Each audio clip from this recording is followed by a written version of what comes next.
don't know if any of you noticed this imposter that's, he looks like me doing some Fallout podcasts as well. I don't know who this guy is. Hey everybody, hi! Welcome to Atomic Radio Hour. This is either 169, nice, or it's 170. Not sure. It's because I'm in the middle of a move. And I don't normally record during the day. That's why this is here. That's why the sun is here. It's kind of impeding on the way I record. Normally, I never record during the day, so having the natural sunlight is kind of not normal. But hi, welcome, it's me, Vince. It's episode 169, nice, or 170. This is a shorter episode, and I know the episodes have been a bit shorter because I'm trying to figure everything out, but once I'm done with this move, hopefully things can start to return back to normal. I can start looking into more things, doing more things, making the show a little bit bigger, a little bit better. But how are you? I don't know what last week was, so I can't reference last week. But I hope you're doing well. I hope you're okay. We got to talk about some things quick. It's getting, like I said, short episode. We got to talk about some things real quick. First off, being this Mario movie, guys. Who allowed this? Who allowed this? This new Mario movie. Just realized my TV is on in the living room. Hold on. Hey, I'm back. Sorry. This Mario movie. We got to talk about this. I knew this was happening. It's being done by Illumination, the people who did the Minions movies. And they're like on record for saying that they make movies as cheap as possible. And I just think that when they took the cast, which we're going to talk about in a second, when they made the cast, they did the Illumination thing, which was who's popular. Like, every one of Illumination's movies just feel like they looked up a list of saying, hey, who's the big popular man or woman at the time, and just made the movie. Like, I don't think Illumination's really made... Maybe the first Despicable Me's okay, but I haven't seen anything by Illumination that's good. They're not like older DreamWorks. They're just a company that comes in, makes a product, and then walks away, and we're probably going to get like 2 or 3 of these Super Mario movies. And I know you've probably seen it, but Chris Pratt is doing Mario, Charlie Day is doing Luigi, and I gotta say, Charlie Day kind of makes sense, but I have a problem with most of these, but hear me out. Charlie Day kind of makes sense. Seth Rogen is Donkey Kong, sure, I guess. I mean... There's a Kill Bill. If you guys know Kill Bill, the rapper, there's a Kill Bill song where he literally says Donkey Kong with a big bong. And that happened, I guess, technically. So Jack Black is playing Bowser, and I kind of feel like I said it either on the last episode or the next episode, depending on when these come out, that I feel like Jack Black is slowly becoming the type of guy who's like the trendy guy. That being said, Jack Black is a phenomenal actor, and he can do more than just silly shit. He's actually like a really, really good actor.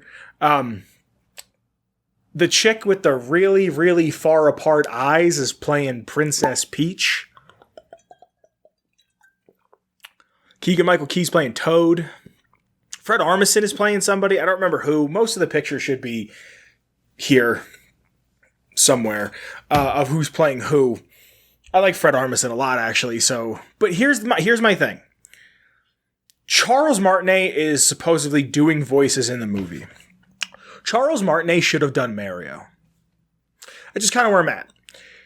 In Space Jam, people have been playing those characters, those Warner Brothers, those Looney Tunes characters forever. It's kind of like how I'm pretty sure Disney picks a Mickey Mouse, and that's Mickey Mouse until the person dies or retires. And I don't know if it's the same people. I think one of them might have died in the past like 2 or 3 years. The voice of Mickey and Minnie were married. That might have just been a coincidence. I don't know the whole story, but still.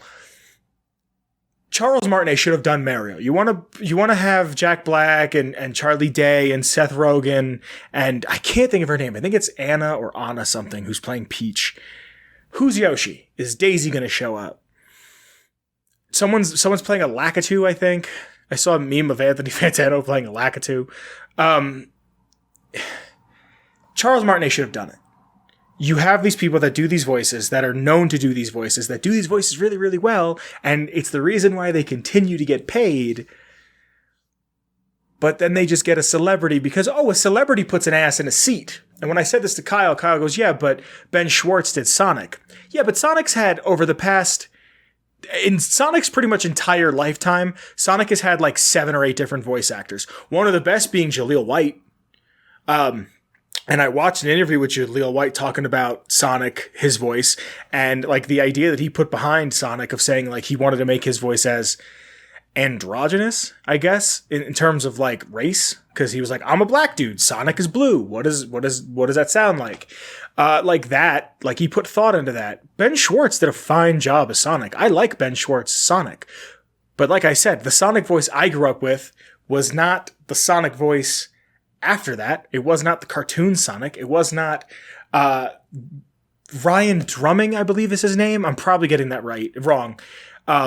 Who I grew up with is Sonic. There's a new guy, and then there's like another dude after that. So Sonic has had multiple different voices. But since like 90 something, since like 92, let's Google it. Let's Google it together. Let's see what this says. What year was Super Mario first voiced? Charles Martinet, video game voice actor's debut was as Mario in the 1995 Windows release of Interplay's game, Mario Fundamentals. However, most did not experience his voice until the landmark 1996 game Super Mario 64. 95, 05, 2015. This dude's been doing it for how fucking long? Give him the role. He should have done Mario. I can't wait to hear Chris Pratt go, it's a me, Mario. And yes, I know I might say the name a little wrong. It's how I've always said it. It's how I was told. That's the way the thing is said.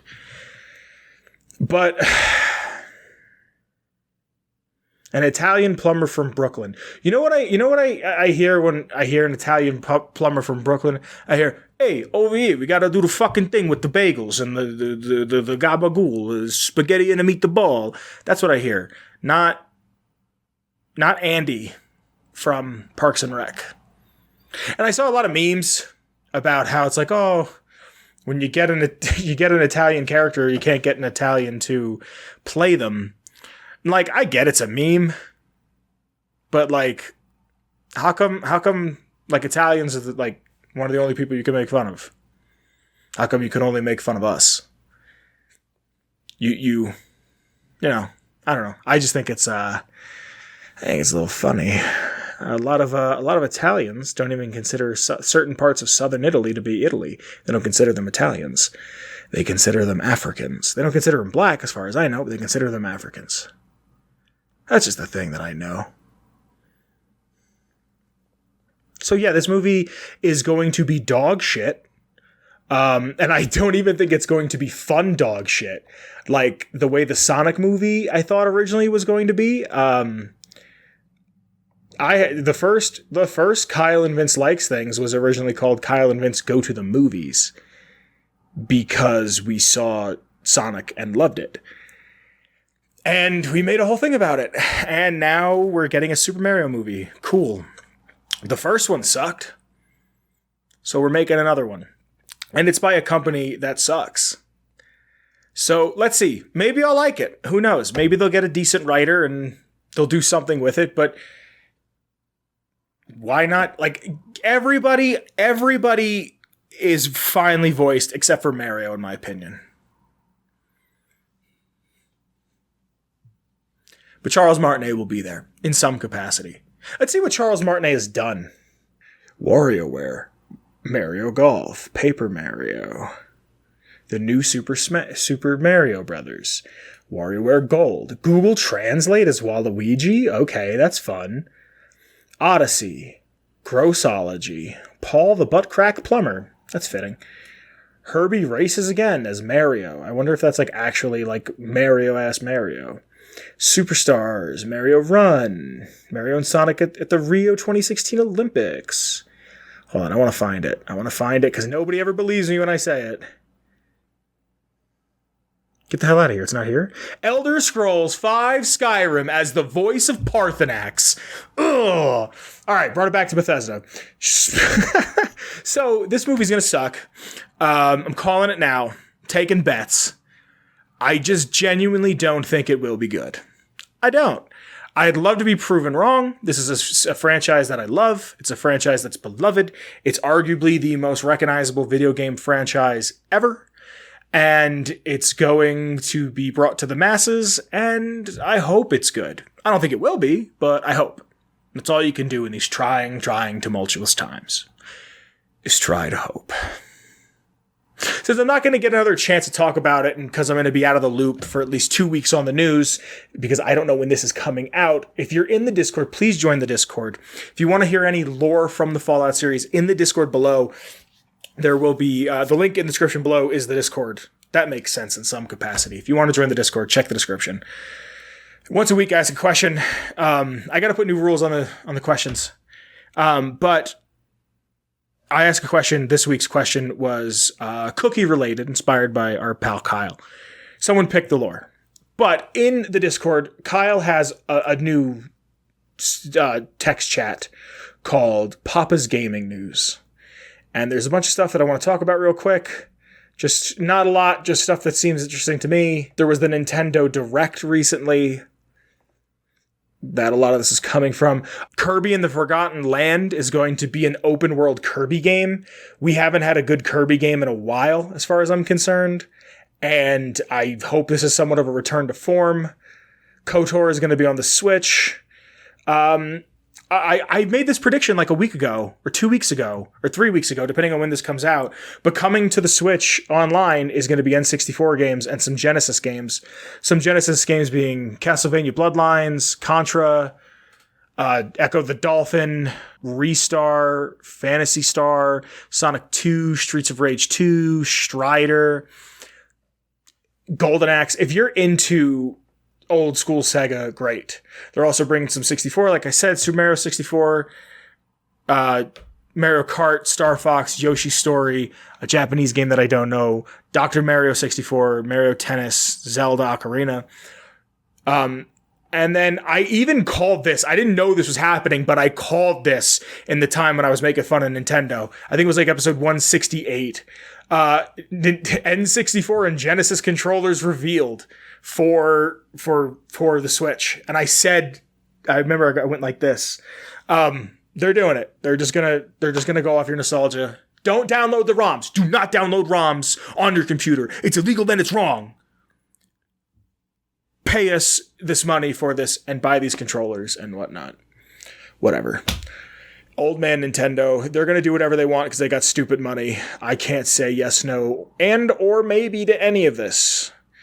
But it is what it is, and it ain't what it used to be. So like I said, this is a shorter episode. I just want to get into some quick news stuff right then, right there. Like I said, I'm in the middle of a move. My room's actually a mess. I got boxes all over the place, clothes strewn about. Half my desk is taken apart. I'm actually looking at right here is my box for my T-51 Power Armor helmet. And apparently they made 111,000 of those.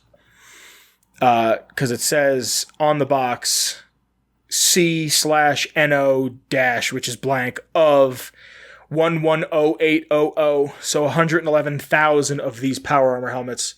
I wonder if the ones that didn't sell, they made into the Nuka-Cola ones. I wonder if all of these sold. That's just a thing that I wanted to say out loud. This might be the last time for a little bit that we have this setup. This window probably definitely won't be here. Hopefully when I get to my new place and rearrange everything, I can rearrange where the desk is going to be and where the shelf is going to be so I can kind of have it where this isn't a problem and I can record any time of the day. I'll see when I get there. I'll figure it out step by step. But let's get into this lore. Before I get into lore, I have to thank the Patreon. Thank you to the Patreon. Because of you guys, we can do stuff like this. I can do these shows. I can have Papa on like I either did last week or the week following.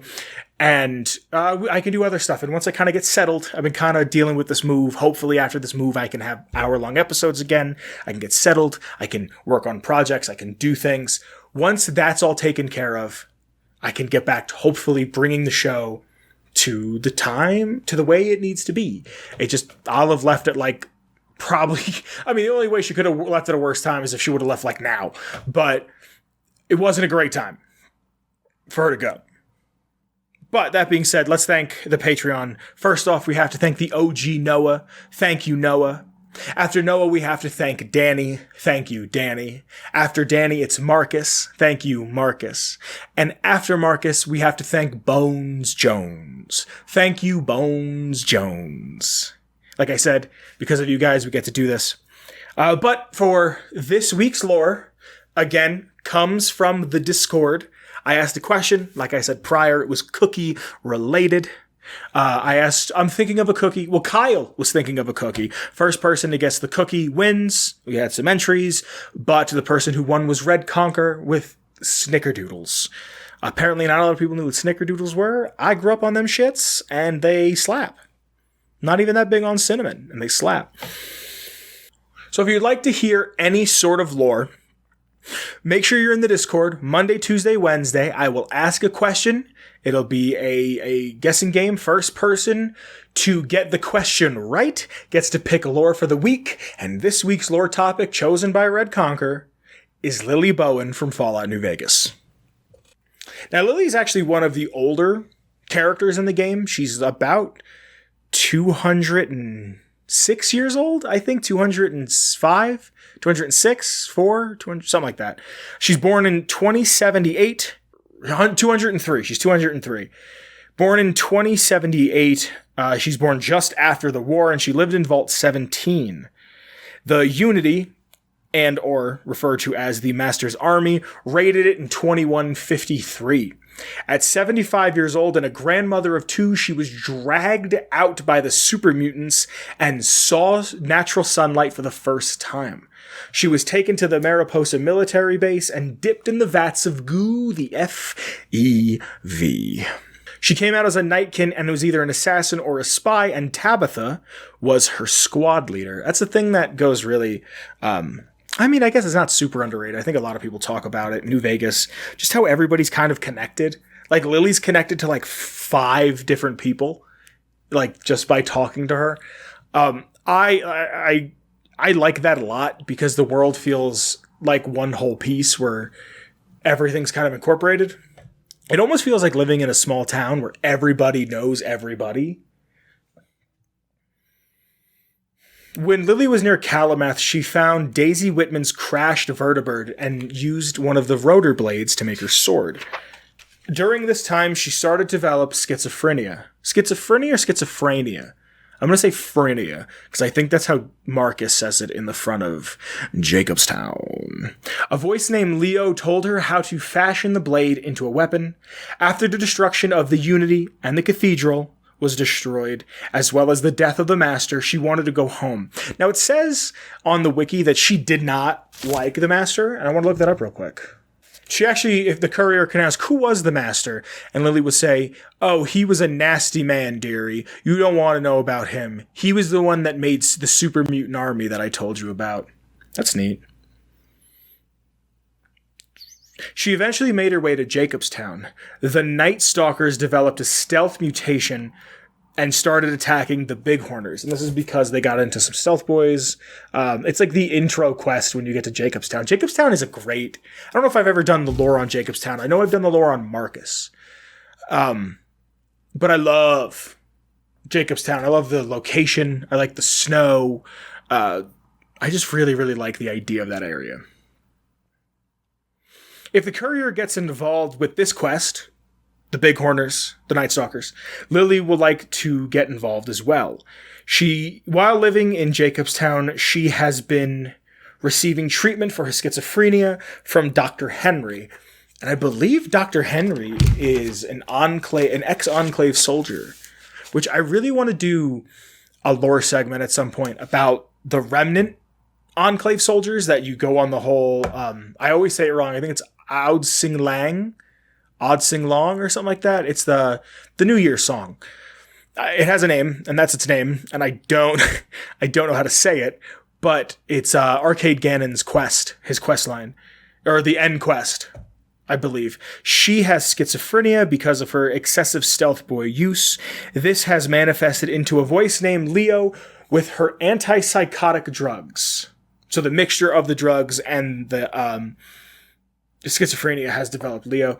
The biggest effect from these drugs are memory loss, and she doesn't want to forget her past, especially her grandchildren, Jimmy and Becky. So she takes her meds at a half dose. Leo, the voice that she hears, it's a sociopathic, malicious, and devious voice that can communicate with her and gives her instructions for, in quotes, terrible things. It's mostly in battle, but it's also in general. I don't know anybody with schizophrenia.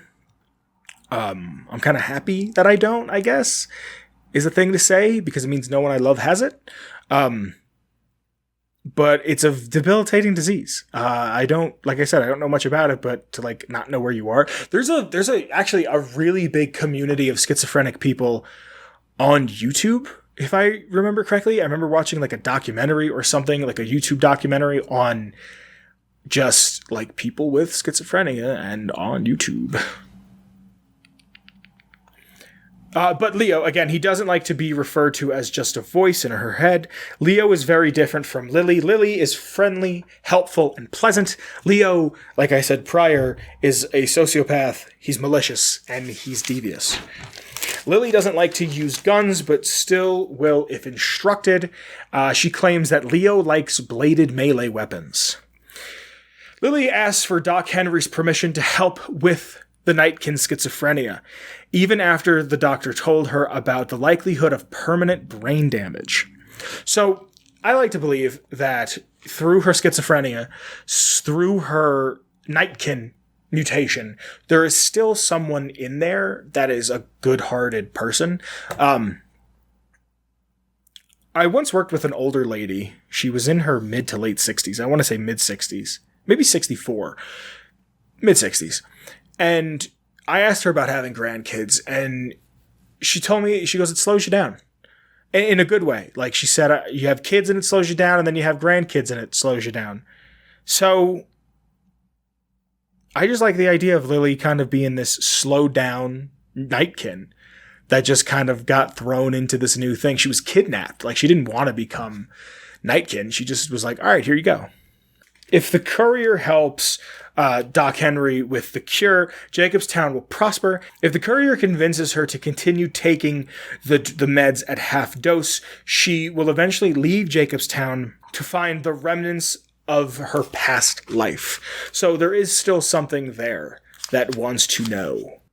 She came from Vault 17 originally, which I'm pretty sure I stated, and it doesn't show up in-game, but Fallout 4's art book had a jumpsuit for Vault 17. It also has one for 117, what looks like 113.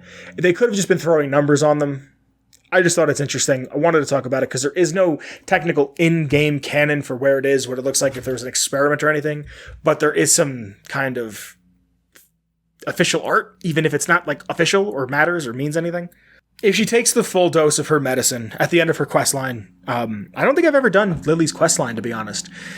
I know in my first, 100 and something hour of New Vegas run, like the first time I played it, I had all the companions in the Lucky 38 because it was just like having bobbleheads. I just wanted them there. If she takes the full dose, she'll forget her past and throw away her holotape of her grandchildren and the instructions to take her medicine at half a dose. If she doesn't take her meds, she'll be completely taken over by Leo, making her nothing more than a rabid animal. So, just before we get out of here on Lily, I'd just like to read some fun facts, some notes that are right off the wiki. I get all my lore off of fallout.fandom.com. Her husband used to make particularly strong moonshine, of which she partook in from time to time. Just a fun fact, just some world building. If one enters with Lily inside the cafeteria Vault 3, she will comment about herself when she was a small girl, and she will remember her first kiss. This often occurs upon entering Vault 11, 19, and 22. As a Nightkin, Lily is also significantly faster than the player character. It is not uncommon for her to charge ahead and engage a target, which can be problematic when dealing with creatures like Deathclaws. When Lily is a companion, if she is reduced to one of her hit points, she will suffer a psychotic break and will be in aggressive mode until it fades. The player character is unable to give Lily commands or interact with her until the break subsides. She will also repeat a mantra, quickly counting to 10. Wow, repetitively to calm herself down. I didn't know that. While Lily is not a companion, Cazadors may attack Jacobstown and kill her. If the player character asks her to be aggressive, she will comment saying, "That's exactly what Leo told me to do." During the quest Beyond the Beef, Mortimer will reject suggestion to use her as a replacement for Ted Gunderson, as she is a non-human, and the same applies to Raoul. When one travels to Novak with Lily, she asks if they want to ride Dinky the dinosaur. While approaching Tribal Village with Lily, she will ask, "Oh dear, did I do all of this?" When enemies are identified, Lily will frequently state, "Get behind Grandma," and then place herself between the player and the character and the enemies. Between the player character and the enemies.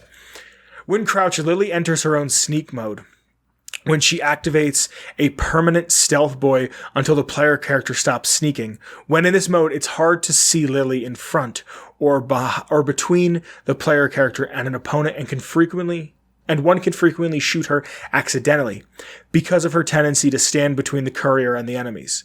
This can sometimes be countered by telling her to back up. The super mutants in Jacobstown may comment on Lily, in which they whisper to the player character, "Better watch out. Lily's been babbling about her grandkids again." And Lily is also shorter than the other Nightkin. It's pretty much Lily. It's pretty much all there is on her. I think a Fallout game kind of isn't complete without a super mutant companion. I know Fallout 1 doesn't have one, but I'm pretty sure ever since Fallout 2, I'm not sure about Tactics, but 2, 3, New Vegas, and 4 all have super mutant companions in some capacity. I remember when Fallout 4 came out, that's who I was most excited to see as a companion, was a super mutant, because I loved Fox. I've never done Lily's questline. Maybe next time I play, I'll grab her, just because, like I said, I've never done it, and it seems simple. It doesn't seem like it's too crazy, but that's Lily Bowen. That's lore. All right, guys, like I said, this is an Atomic Radio half hour. It is shorter. I know the episodes lately have been about 40 to 50 minutes. And like I said, I'm trying to work on that. I'm doing the show solo. Pal pops in every now and again, but I mean, I'm solo. So I have to figure some things out still. And I'm in the middle of a move, like I said. So I hope you're doing well. I hope you've enjoyed this episode. I'm sorry again that it's shorter, but at least it's something. If you liked our intro music, it's by the one, the only Shane Ivers. There's a link in the description below to silvermansounds.com/free music, where you can find not only Feather Duster, our theme song, but you can listen to a slew of free heaters that Shane Ivers has made. If you want to hear any lore in particular, make sure you're in the Discord, and I will ask a question. First person to get the question right gets to pick the lore for the week. You can follow me on Twitter. Link in the description below. Follow the show. Link in the description below. Thank you to the Patreon. If you'd like to support the show in a small way, you can always buy something off the Redbubble. Some designs that myself and the former host have created. You can get the show anywhere a podcast can be downloaded. And if you're watching on YouTube, please subscribe. Please tell a friend. Please share this around. Give us a thumbs up. It helps out a lot. I hope you're doing well. I always say that, but I really do. Call somebody you love. Do something new this week. Try something new. Be safe. Bye. Hopefully soon everything will be back to normal. Either next week or the following week. Sometime soon we'll have some normalcy. Bye, everybody. Atomic Radio Hour Podcast. A Ghoulman Entertainment production.